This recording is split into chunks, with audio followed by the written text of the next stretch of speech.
Assalamualaikum warahmatullahi wabarakatuh. Alhamdulillahilladzi arsala rasulahu bil huda wa dinil haqq liyudhhirahu 'alad dini kullih wa kafa billahi shahida.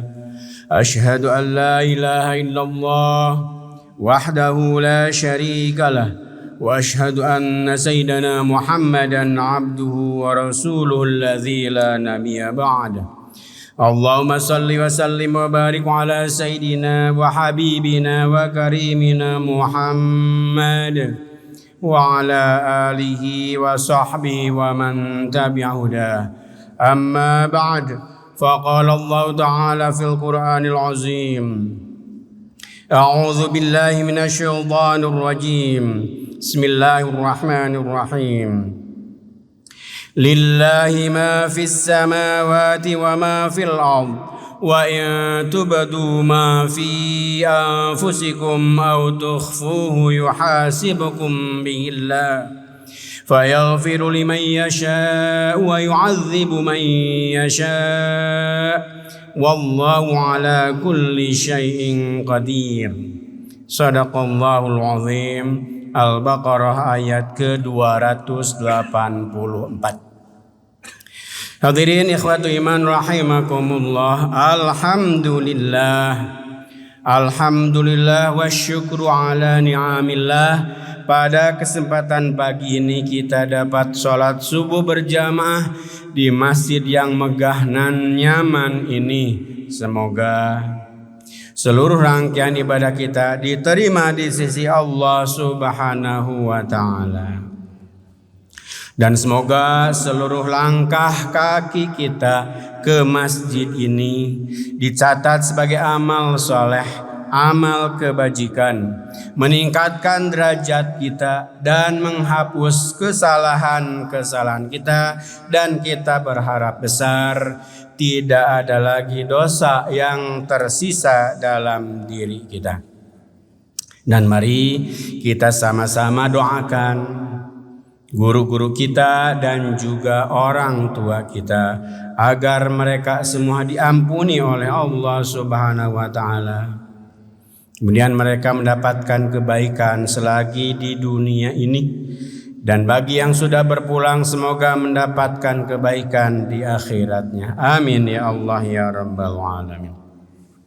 Hadirin ikhwatu iman rahimakumullah. Di mukadimah tadi dibacakan surat Al-Baqarah ayat ke-284. Yang ketika turun ayat ini diinformasikan di dalam buku Ibnu Katsir bahwa para sahabat merasa keberatan dengan isi kandungan ayat ini, sehingga di antara mereka ada yang sengaja datang kepada Rasulullah SAW kemudian mengadu, "Ya Rasulullah, tidak ada di tengah-tengah kami orang yang mampu beribadah dengan konsisten dan istiqamah. Bagaimana nasib kami manakala Allah menghisab kami dan Ia mengazab kami, tidak mengampuni kami? Bagaimana nasib kelak kami di yaumul jazaa wal hisab?" Mendengar keluhan dan aduan dari sahabatnya tersebut, kemudian Rasulullah bersabda, "Janganlah kalian seperti orang-orang ahli kitab yang terdahulu. Mereka berkata, sami'na wa asaina. Kami dengar, namun kami maksiati, kami ingkari, kami durhakai. Akan tetapi, ulu katakanlah oleh kalian, sami'na wa ata'na. Kami dengar dan kami taati." Bahkan kata Rasulullah tambahkan dengan ghufranaka rabbana wa ilaikal masir. Dan perkataan Rasulullah ini kemudian direkam oleh Allah Subhanahu wa taala, kemudian turun ayat berikutnya yakni Al-Baqarah 285 dan 286. Yang kedua ayat ini membuat gembira, bersukacita sahabat-sahabat Rasul bahwa ternyata Allah Subhanahu wa taala berkenan mengampuni kesalahan-kesalahan dan kemudian menghisab dengan hisab yang ringan. Hadirin ikhwatu iman rahimakumullah. Menurut As-Sa'di dalam buku tafsirnya bahwa ayat ini menginformasikan kepada kita Allah Subhanahu wa taala telah menurunkan, telah melimpahkan, telah menganugerahkan sumber daya yang melimpah untuk kita.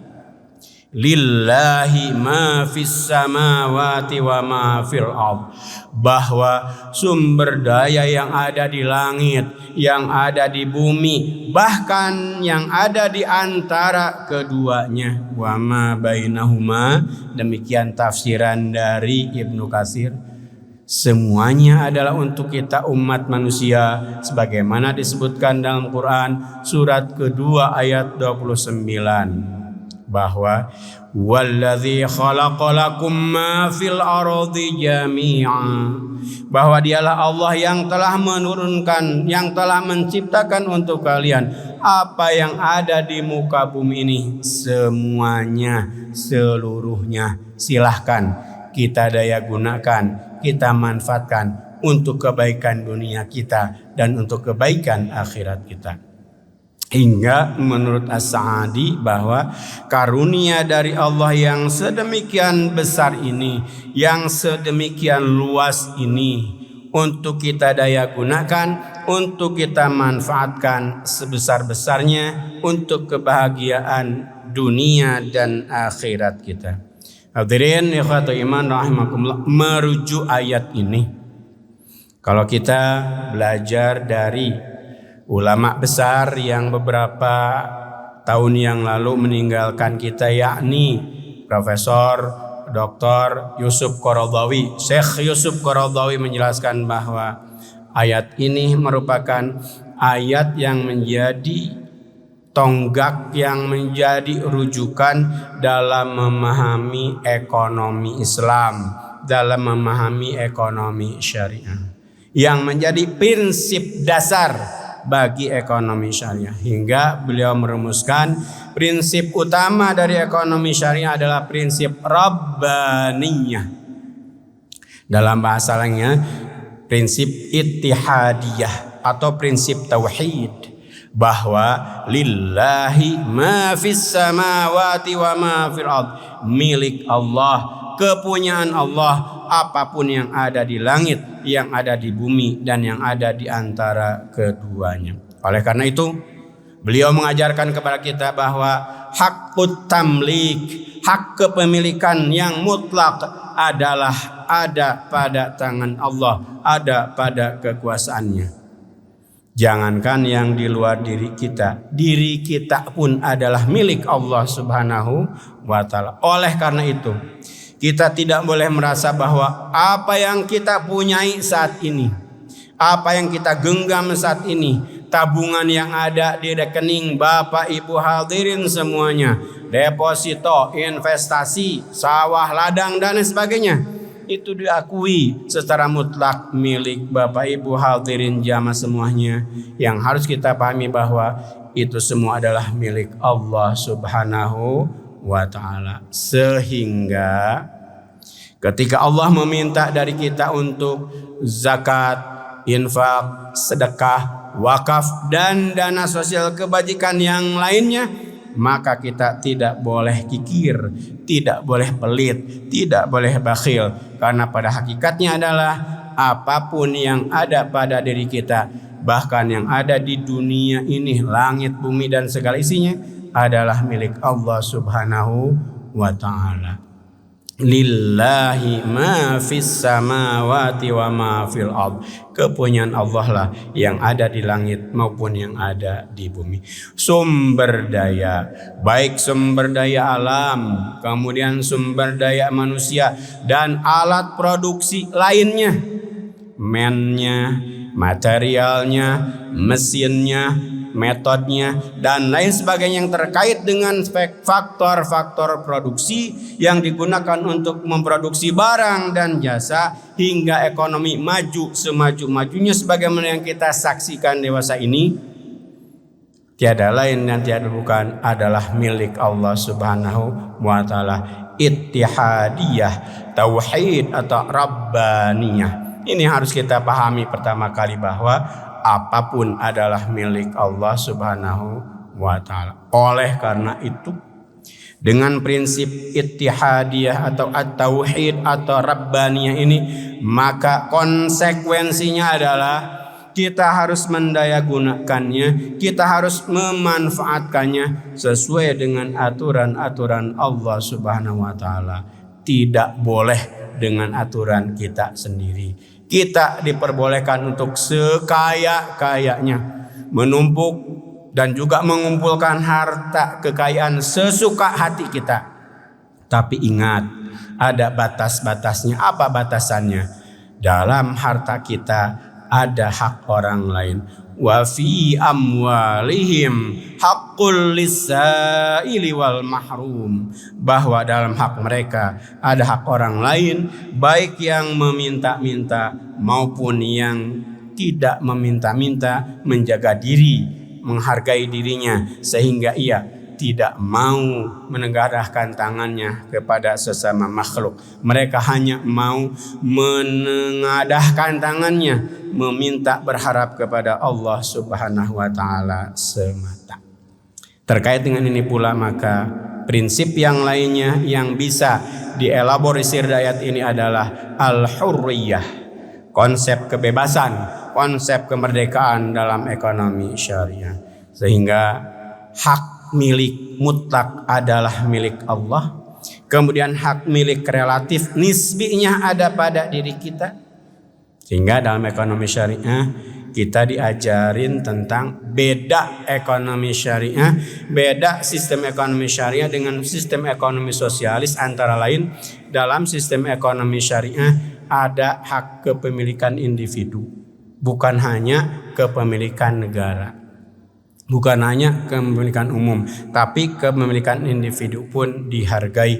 Tapi dalam ekonomi Islam meskipun ada, tetap statusnya adalah kepemilikan relatif, kepemilikan nisbi, kepemilikan majazi, karena kepemilikan hakikinya ada pada Allah Subhanahu wa taala. Namun demikian, ketika sudah ada di genggaman kita al-hurriyah, ada prinsip kebebasan, mau diapakan harta yang telah Allah titipkan kepada kita. Rambu-rambunya, ingat, dalam harta kita ada hak orang lain.